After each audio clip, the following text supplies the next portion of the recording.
ছটপাট খেলার জন্য যে বলটি ব্যবহার করা হয় তার ব্যাসের দৈর্ঘ্য 7 সেমি।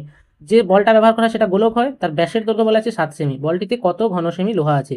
তাহলে ব্যাসার্ধ কত হবে? আমরা জানি কি ব্যাসার্ধ কি হয়, ব্যাসের অর্ধেক হয়। ব্যাসার্ধটাকে আর দিয়ে লিখলাম। ব্যাসার্ধ হচ্ছে ব্যাস বাই 2, ব্যাসের মান আছে 7/2 সেমি।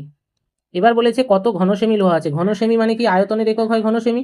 তাহলে আমরা এখানে লিখবো গোলকের আয়তন, তার সূত্র কি হয় 4/3 পাই ইন্টু আর কিউব। তাহলে শুধু মান বসাবো, 4/3 পাইয়ের মান কত হয় 22/7 হয়, আর কিউব মানে 7/2 কিউব। আমরা 3টে 7/2 লিখে নেব সুবিধের জন্য।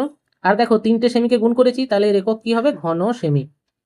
এবার এখানে একটু কাটাকাটি করব, 7 কেটে গেল, 2 দুগুণে 4 কেটে গেল, আর এখানে 2 দিয়ে কেটে দিলে 11 হবে। তাহলে ওপরে আমরা কি পাবো 11 গুণ 7 গুণ 7, আর নিচে থাকবে 3 ঘন সেমি। এটাকে গুণ করলে কত হবে 539/3 ঘন সেমি, মানে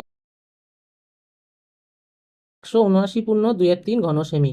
তাহলে ওই বলটিতে মোট 179.2-3 ঘন সেমি লোহা আছে।